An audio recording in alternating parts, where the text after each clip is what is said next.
ketika dulu dibilang bahwa bangsa ini adalah bangsa yang besar, otomatis lahirlah seorang raja-raja yang memiliki satu kebijakan atau satu nilai-nilai yang sangat luhur yang membuat bangsa ini besar.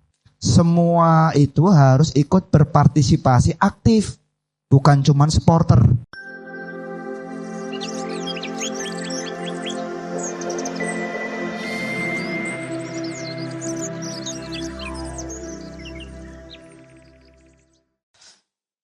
Untuk mempersingkat waktu, kita sebentar lagi akan memulai sesi diskusi ini bersama Mas Ori. Dan sebelum itu kami meminta kepada Ketua Panitia pertemuan kita siang hari ini, silakan kepada Mas Ahmad Muhlasin untuk menyampaikan sepatah dua patah katanya ke sini. Rahayu, rahayu, rahayu. Hamdan syukranillah. Wassalatu ala rasulillah. Amma ba'du. Yang kami hormati Mas Ori dari Malang. Yang kami hormati sedulur-sedulur sesumbaksel yang pada siang hari ini bisa berkumpul di sini.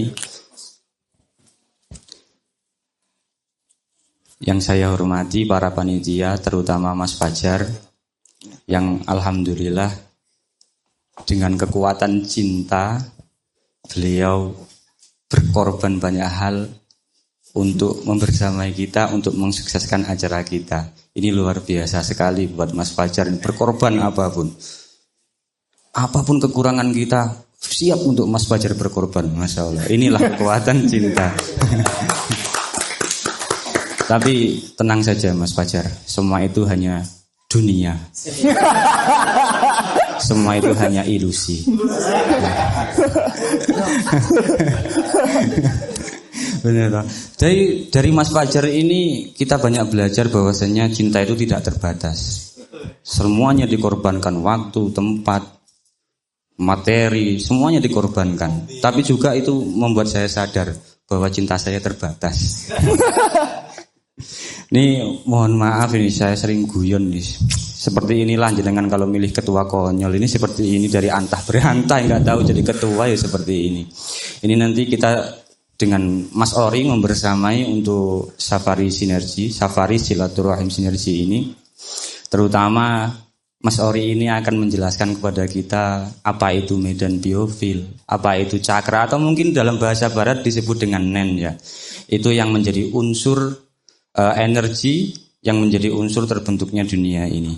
Untuk selanjutnya, mohon maaf untuk panitia, sekali lagi saya sudah cukup sabar, jadi disuruh oleh teman-teman untuk menjadi ketua panitia, saya sabar. Disuruh untuk sambutan, saya sabar. Tapi saya lihat list, kok saya doa, ini saya sudah gak sabar Mas. Ini saya sudah gak sabar. Jangan sampai kehabisan kesabaran saya habis Mas. Karena kalau sudah kesabaran saya habis, maka doanya apa? Mari kita berdoa dengan keyakinan dan kecepatan masing-masing. Karena sudah habis. Karena sesuai, sampean sendiri yang pakai peci. Oh ya gitu.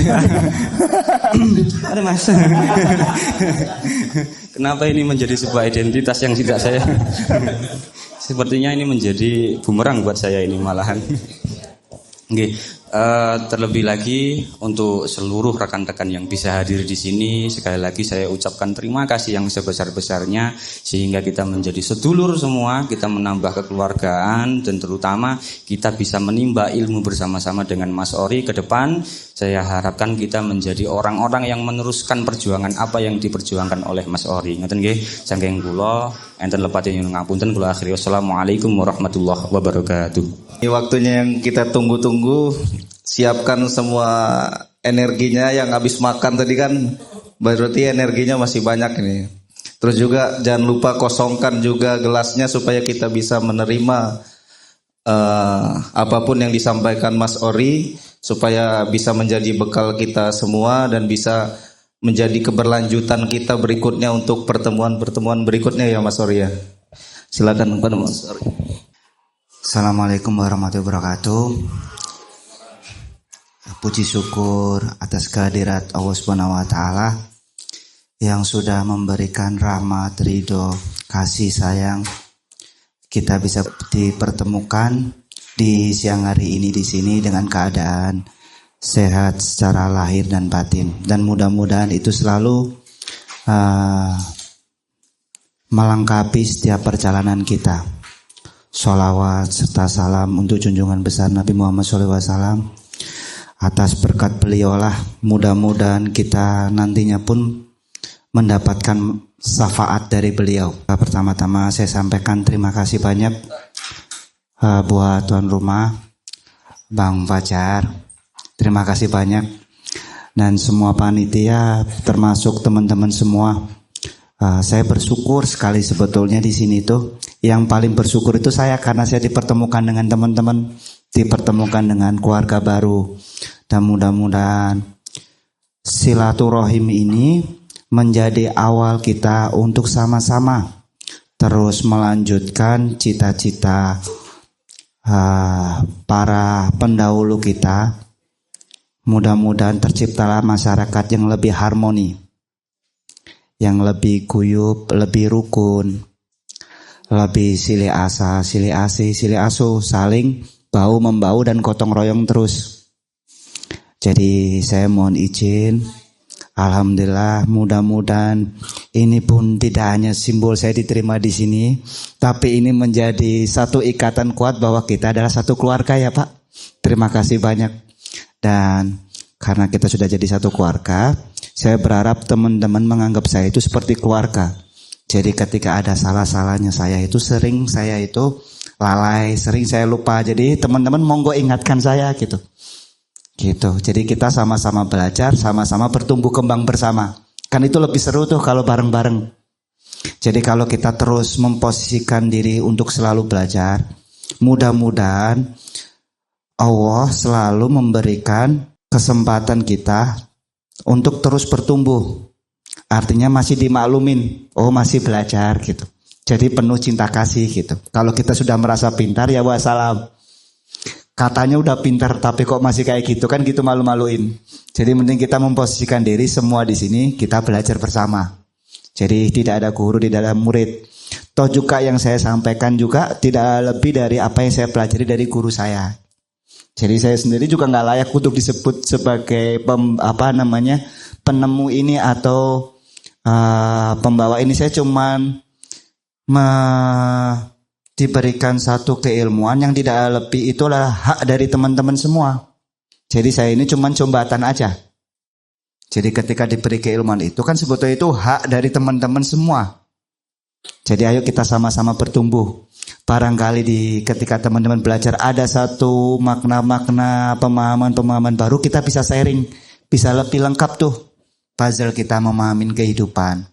Dan yang terutama tujuannya sendiri adalah kita membangun satu koneksi bersama untuk satu tubuh. Kalau masalah metode, saya yakin teman-teman semua itu punya metode masing-masing. Pernah belajar dari mana gitu. Dan kita pun sebetulnya sudah terlalu capek atau kita cukup harus menghemat energi lah daripada kita harus berdebat soal metode mana yang paling bagus. Karena pasti nggak ada habisnya. Yang utama adalah bagaimana metode atau pembelajaran yang pernah teman-teman diberikan oleh guru-guru teman-teman. Poin utamanya adalah kebermanfaatan. Nah, ayo kita bareng-bareng di sini kita buat satu karya bersama untuk kebermanfaatan lingkungan kita paling tidak. Nah, mudah-mudahan itu menjadi resonansi yang semakin besar hingga membawa bangsa ini menjadi lebih baik. Gitu. Ya, mungkin itu dari saya. Jadi saya tekankan juga bahwa Safari Silaturahmi Sinergi itu bukan satu organisasi atau ormas. Tapi ini cuma wadah buat kita bisa silaturahim. Nah, takutnya kan ini mau pemilu, saya dikira mau nyalon. Nah, itu saya tekankan bahwa ini cuma wadah untuk kita berkumpul bersama. Kita bisa belajar, saling belajar satu sama lain. Jadi tidak ada yang memiliki atau yang berhak satu orang yang memiliki Safari Silaturahmi Sinergi ini, karena ini milik teman-teman semua. Nah, karena ini milik teman-teman semua, mari kita jaga. dengan tujuan yang sama, yaitu adalah terus berproses memperbaiki diri dan berupaya untuk memantaskan diri hingga dipilih olehnya, kan gitu. Ya, mungkin itu. Jadi kita diskusi bareng-bareng aja, monggo. Karena tadi kan banyak pertanyaan. Nah, sekarang harus lebih banyak. Jadi sayang kan kalau udah acara gini diem-dieman semua kan sayang. Nah, silakan siapa yang mau bertanya, silakan bertanya. Kita diskusi. Jadi nanti kalau ada teman-teman yang punya cara pandang lain atau makna lain, silakan diutarakan. Jadi kita di sini belajar bareng-bareng. Oke ya, sepakat ya. Ya, silakan monggo teman-teman, kalau misalnya ada pertanyaan silakan. Bismillahirrahmanirrahim. Assalamualaikum warahmatullahi wabarakatuh. Waalaikumsalam. Saya namanya Deswan Masori dan kawan-kawan semua. Saya tinggal di Metro. Saya asli orang Lampung, Mas. Bagaimana gambarannya tentang supranatural? Saya juga sudah sedikit juga membaca bukunya A.A. Sukarsah. Jadi yang perlu saya pertanyakan, lanjut saja singkat, bahwa gunanya kita meningkatkan atau mengolah energi kita itu adalah dalam rangka kita menumbuhkan potensi yang ada di dalam diri kita. Nah, potensi itu nanti akan kita terapkan pada aktualisasinya di dalam kehidupan sehari-hari di masyarakat. Nah, salah satu peran itu adalah bagaimana kita dalam bermasyarakat lebih bersahaja dan sebagainya, lebih bersyukur dan sebagainya itu. Kita tidak bisa mengelak adanya suatu proses yang dimana teman-teman di sini sudah pada tahu Wanipiro dan sebagainya, itu nggak bisa kita tolak, Mas Ori. Ini semua salah satu yang menjadi pergolakan di dalam batin. Kadang-kadang kita mau mengikuti begini, tidak mengikuti, kadang kita tersingkir, begitu Mas. Itu yang terjadi. Terisolasi, begitu dari yang lain.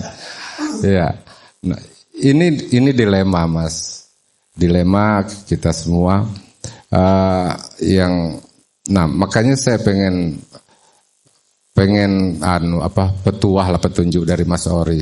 Menyikapi hal ini seperti apa? Dalam hal berdebat pun pernah Mas Ori menyampaikan, kita tidak perlu berdebat, tidak ada gunanya berdebat, karena berdebat itu sama dengan orang dungu. Saya ingin sedikit, sementara itu dulu Mas, mungkin banyak nanti tambahan-tambahan dari saya. Terima kasih. Billahi taufiq wal hidayah. Wassalamualaikum warahmatullahi wabarakatuh. Tadi adalah soal psikologis ya Pak. Jadi kan sebetulnya psikologis itu kan dipakai oleh Kang Aas itu untuk memudahkan kita memahami satu indera sensorik di luar tubuh fisik kita. Nah, psikologis itu kalau misalnya di bahasa biologi itu mendekatin kelenjar hormon, karena pusat-pusatnya ada di kelenjar hormon. Nah, ternyata kelenjar hormon ini sangat berpengaruh terhadap psikis kita.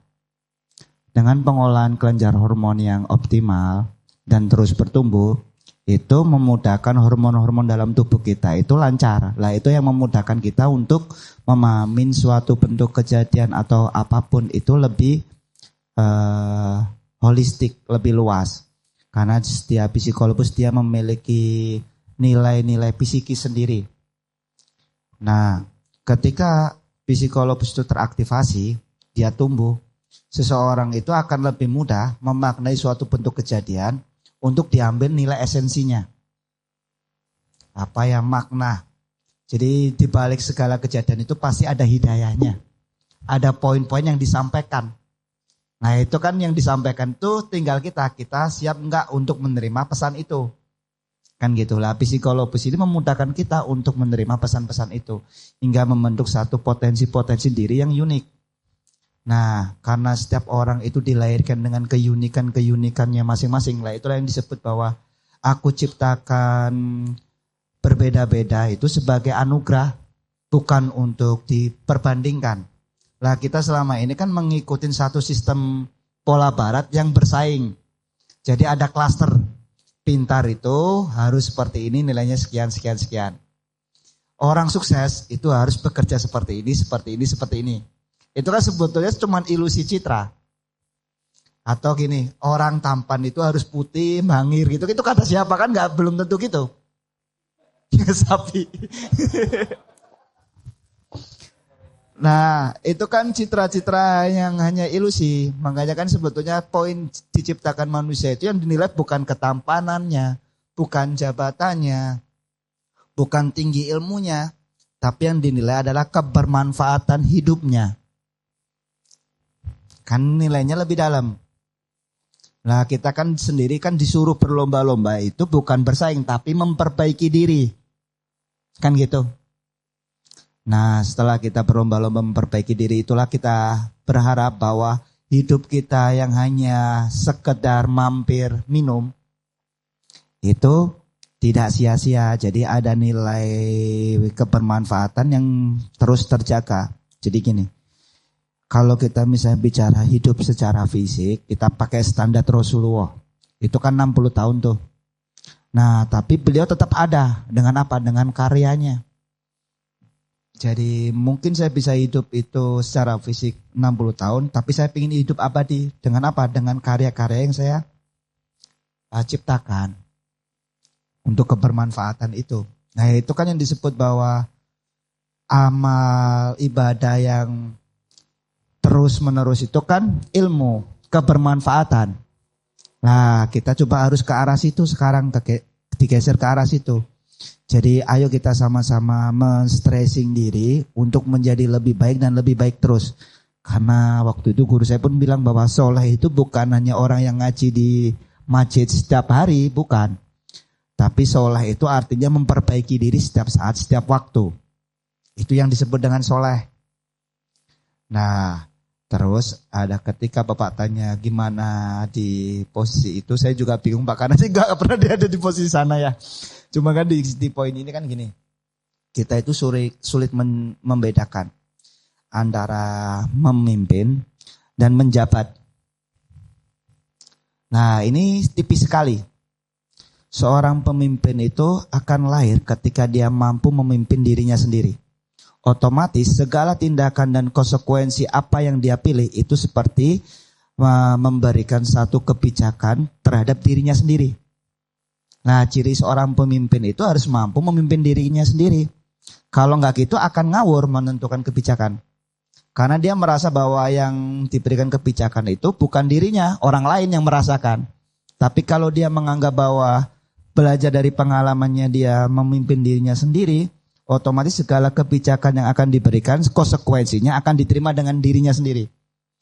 Nah, maka dari itulah kita itu krisis leadership istilahnya. Jadi kalau misalnya saya sendiri pun mempertanyakan, ketika dulu dibilang bahwa bangsa ini adalah bangsa yang besar, otomatis lahirlah seorang raja-raja yang memiliki satu kebijakan atau satu nilai-nilai yang sangat luhur yang membuat bangsa ini besar.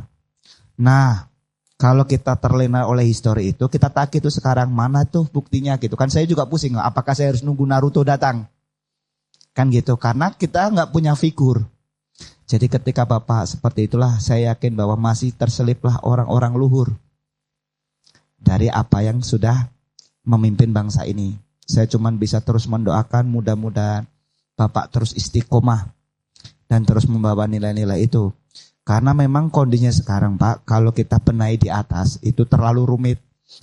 Jadi ibarat sudah berjamaah. Nah, kalau sudah berjamaah kan gitu. Nah, daripada kita ribut di atas, mending seperti ini, kita melihat situasi, suasana yang begitu harmoni kan. Jadi kan memang jelas, ketika kita melawan suatu ketidaksadaran, sama dengan membawa kita dalam ketidaksadaran itu. Itu jelas hukumnya. Nah, kalau lihat sekarang sendiri itu kan juga rumit. Kita mau memberikan argumen juga berat karena banyak kepentingan. Jadi kalau misalnya kita lihatlah bangsa ini itu diciptakan atau dengan tujuan tidak lebih dari sila kelima, yaitu keadilan sosial bagi seluruh rakyat Indonesia. Artinya keadilan sosial itu sudah tidak memandang figur. Kamu siapa, tapi mereka mendapatkan keadilan secara sosial. Jadi duduk sama rata, berdiri sama tinggi. Nggak ada klasterisasi bahwa oh kamu pegawai ini, kamu rumah sakitnya harus seperti ini. Nggak seperti itu nggak adil. Keadilan sosial itu semua mendapatkan satu fasilitas yang sama. Lah itu kenapa tidak terjadi? Tujuan dari luhur pendahulu-pendahulu kita, karena pasti itu runtut pada sila keempat.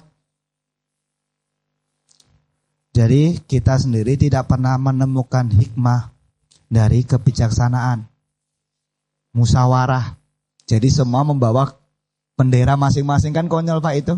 Ya mau gimana lagi, kita menghadapi satu situasi sekarang itu adalah jahiliyah modern. Itu tidak dapat dipungkiri. Jadi kalau sudah seperti itu ya semua orang di individu masyarakat harus bertanggung jawab terhadap itu. Kita tidak bisa menyalahkan atas dosa siapakah bangsa ini menjadi terpuruk seperti ini. Kita menyalahkan yang atas itu nggak bisa. Semua itu harus ikut berpartisipasi aktif, bukan cuman supporter. Artinya harus memperbaiki diri dari bawah, dari dalam diri kita. Nah, ketika kita memperbaiki diri dari dalam, insya Allah itu akan membawa perubahan sedikit demi sedikit. Nggak langsung celing.